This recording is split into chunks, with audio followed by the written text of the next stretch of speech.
So I'm not much of a puzzler myself, but since as far back as I can remember, my mom has always pulled out at least one puzzle of significance each summer between school years. When I got married, I found I married one as well. She enjoys it. Savannah likes to do them when she can. And now, even my daughter is getting into them. And so I find myself, despite it not being a major draw to me, I find myself doing it much more frequently than I expected I would. And it's funny, when I sit in a chair and Liliana's on my lap and we're working on a puzzle, I find myself far more than I expected I would, kind of behind the scenes when she's not looking, shifting things around, getting pieces more in line, bringing a piece closer to where it might be, pointing out a piece, hey, where do you think this one goes? Because it's pretty clear. And I can't help but think about how much, it made me think about how much God does the same kind of thing for us. It's amazing how frequently things seem to work out after the fact.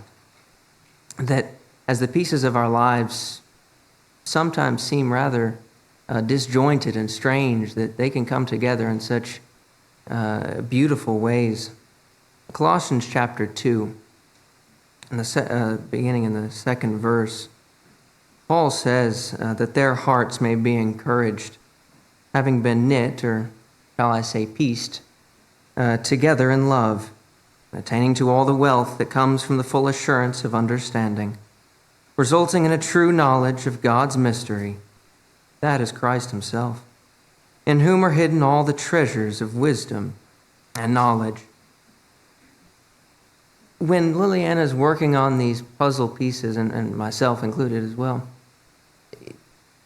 it's amazing, you study a piece and you can't help but think, oh, that might be a piece of the hat, or that might be a piece of a tree, or that might be a piece of the car. There's nothing significant, usually, about that piece. Sure, there'll be a few that you literally have an entire little picture, a little person, maybe if it's large enough on it. But generally, these pieces are ugly and unimpressive. They just have random splotches of color that only when you bring them all together are going to show you the full picture, the full idea, the full thing that the creator of this puzzle wanted you to see. And God is so much the same. For he has a way of getting us into, allowing us to bring ourselves into such difficult and unimpressive and even rather ugly situations sometimes. But if we don't give up, if we keep pushing on, we start finding ourselves looking at a fuller picture. Finally, in James chapter 1, verse 2 says, "Consider it all joy, my brethren, when you encounter various trials, knowing that the testing of your faith produces endurance. And let endurance have its perfect result, so that you may be perfect and complete, lacking in nothing."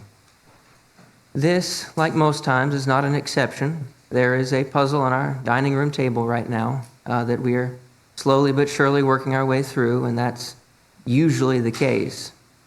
Rest assured, even if she gives up on that puzzle, it's getting done. It is not going to be a wasted effort. And just so, even when it's tempting for us to give up on our puzzle, when it's time, when we've put too much into this, we've put so much, we're tired, we're exhausted, we're ready to move on to something else, God's going to be right there, continuing to put those pieces in place, whether we want him to or not. All he desperately wants is for us to join him in that effort. He wants us to appreciate the work that he's put into creating this puzzle and now putting it together with you in your life.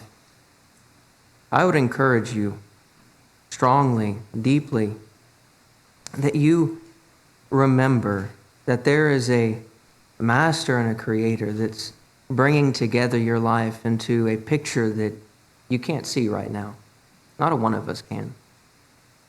I often like to joke with my friends that I wish I could have skipped middle age, that I could just skip from being young to being old, just because I want to see what life is like at the end. I'm so curious, and I expect many of the rest of you are as well. There's going to become a time when that puzzle is complete, and the question is, what will that picture look like for you?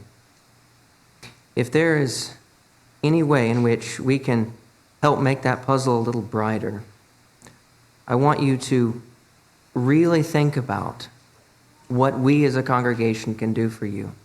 I want you to really think about how the God that we serve has put us here in place to help you as you assemble your puzzle, as you assemble your spiritual puzzle and bring it to its close one day. If there's anyone that needs encouragement, anyone that needs especially acceptance that you are on this journey with your Father and that you want to combine your efforts with Him so that you can be a part of that, I invite you to come forward while we stand and sing. There's a fountain